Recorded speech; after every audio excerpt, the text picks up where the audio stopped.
I just did something that people swear landlords never do.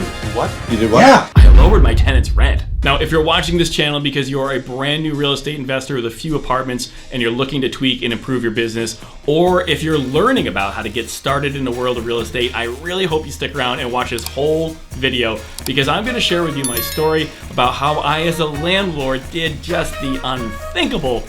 I lowered someone's rent. This video is going to help separate the successful from the unsuccessful real estate investors. Let me just give you a little bit of background here. Now, I have a bunch of different rental apartments, and some of our tenants are pretty long-term tenants. Now, a long-term tenant might be somebody that has been with you for a couple of years. In this case, my tenant had been with us over 5 years.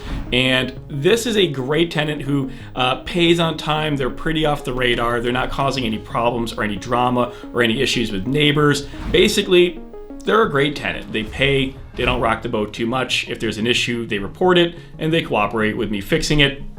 Can't really ask for a whole lot more. One day that tenant reached out to us and let us know, hey, listen, their household is shrinking a little bit. I think they had a kid that was leaving the nest, and to save money, they were talking about moving out and just going out and finding a smaller apartment. Now, I didn't have anything else for them. They're paying about $1,500 a month for their 3-bedroom apartment. They're looking to downgrade, save themselves a little bit of money, and get into a 2-bedroom apartment. Makes a lot of sense. Really, really good idea for them to be living within their means and not overspending if they don't need to. Now, my thought process at the time was I have a few vacancies. I really don't want this apartment to go vacant because now I have to get it ready again. I have to renovate it. They call it a turnover here in real estate. So now I'm thinking, okay, I'm going to have this tenant move out. 2 things are going to happen. One, it's not going to produce any income. I'm going to have some vacancy loss. So until it gets re-rented again and a new tenant has a new set of keys to that place, I'm collecting $0. Now, it's a tenant right now that's paying $1,500. I'm going to replace them with somebody eventually paying, we'll say about the same money, $1,500, maybe a little bit more if I get lucky. But otherwise, until they're replaced, I have vacancy loss. I'm collecting $0. During that time, to get it ready for a new tenant, I'm going to have to make some kind of repairs. Remember, this is a long-term tenant. This isn't somebody that moved in 6 months or 1 year ago, left it perfect, and I don't really need to do anything. This is somebody that's been there at least 5 years with a family. Let's face it, guys, you know you're going to be going through and doing a full entire repaint of the apartment. You're going to be doing probably some, maybe some touch up or refresh on the kitchen or bathroom with some fixtures, maybe something like that. Because if they were a tenant for about 5 years, there's a good chance you might not have fully renovated the apartment when they moved in. So some of the kitchen and bathroom could be really outdated, more than 5 years. But it's a good idea if you're going to be renting and being competitive in the market and getting full price and attracting great tenants, that your apartment is as updated as reasonably and financially possible. So I'm looking at probably a turnover cost of maybe we'll say $5,000. Now, that's going to include labor costs, which have skyrocketed lately for a contractor. It's going to cause probably some supply costs, all that kind of stuff, paint, all that kind of thing included in that could easily hit $5,000. Remember, 5 or more years of tenancy. If you have a carpet in that apartment, you're probably replacing the carpet. If you have hardwood floors, you might be doing a sand and a refinish. So your turnover cost could easily be $5,000 right there. But guess what? Like I said, turnovers don't happen overnight. And while that turnover is happening, you have nobody renting the apartment. It's generating no money. So right off the bat, I'm worried about how long it's going to take me to get a contractor into that apartment, how long it'll take them to get their renovation done, and then I have to, of course, go through the process of re-renting it. So I'm looking at probably 2 months of the apartment sitting vacant, making $0 at $1,500 a month. Well, that's about $3,000. Now I've got a turnover cost of $5,000. So we're looking at altogether about $8,000, give or take, is what it's going to cost me to lose and replace this tenant. So of course I went against the grain, as I'm one to do as a landlord, and said, hey, there's got to be a better way to do this.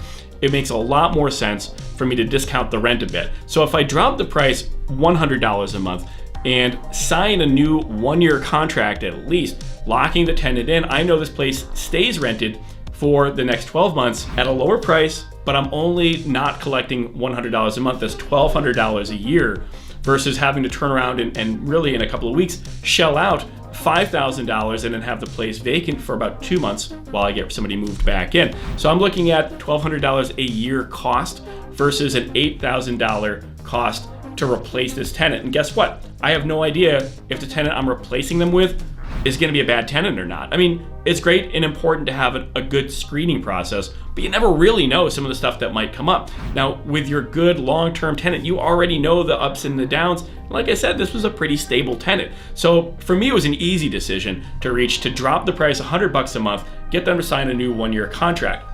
Now, people might think, hey, you're kicking the can down the road. In a year, you're gonna have this problem all over again. What are you gonna do, discount it more? And that may or may not be the case, but there's two things. So first of all, it wasn't convenient timing. So for me, I didn't wanna deal with a vacant apartment, having to do showings, do advertising, do screening, and then a leasing up and an orientation process for a brand new customer. And the second thing is, again, timing wise, it may not have been a great time for my contractor to get in there, as I had other things going on and I wasn't able to get somebody to do a renovation very, very quickly. So the downtime, the vacancy loss would have been a little bit higher. So those two things are important, and that in itself was worth me time shifting it, kicking the can down the road a year. Now, again, don't forget, a year from now, maybe things have completely changed. Maybe the tenant's a little bit stronger financially and they don't mind keeping the apartment going at $1,400 and staying there longer, or maybe I do bring the rent back up a little bit. But again, that's not a given. It's something we can cross as a bridge in the future. Now, when I told some people about this and my whole strategy of instead of turning the apartment over and re-renting it and vacancy loss and how long it could take before the apartment's re-rented, people were pretty shocked. And in fact, most people seem to have the perception that if I'm a landlord, I'm moving somebody out on the 31st and I've got somebody moving in on the 1st of the month, the very following month. Yes, I wish that. And I gotta tell you, that's almost never the case, especially with long-term tenants or really bad tenants. So long-term tenants have just put a lot of wear and tear in the property from using it for a number of years. No matter how clean and neat they leave it, it's still gonna need the work we talked about. A bad tenant replacing them, well, the chances are they probably really destroyed the place in the short time that they lived with you. So you're probably doing a whole bunch of renovation at that property as well. A lot of people seem to think, you should have a waiting list. People should be ready to move. And that's generally not the case. So the way I like to do it is I like to wait until the apartment is in the condition that somebody's gonna rent it. I don't wanna show somebody an apartment and then say, hey, my contractor's gonna come in, they're gonna paint, they're gonna do this, they're gonna do that. And then the tenant's like, yeah, this is great, I'm totally gonna take it, and schedule a move-in for as soon as possible. Only to find that when they go to move in, they're like, well, you said this place was gonna be renovated and all you did was like some touch-up painting. And now you're not on the same page. The tenant and you are maybe at odds and you're starting a relationship really on the wrong foot. Not something you want to do. So I don't like sending somebody to an apartment and letting them see it until it's actually ready and move-in condition. That way they can choose to rent it based on what they see, and they're gonna get what they actually see. Also, it's really, really hard to advertise an apartment without photos. So if you're taking old photos and using it to advertise an apartment, that may be a little bit misleading. If you're going to be posting photos of the apartment once it's finished, again, it has to be finished. You list it, you're gonna go through a long screening and showing process. Hopefully you have a lot of interest in the apartment. So again, it's gonna take a little bit of time to do it, but also it's gonna take your actual daytime hours to do this stuff too. So maybe you're working a job, maybe you're on vacation, maybe this isn't the best time for you to be screening and showing 10, 20, 30 different people this apartment, taking a bunch of applications.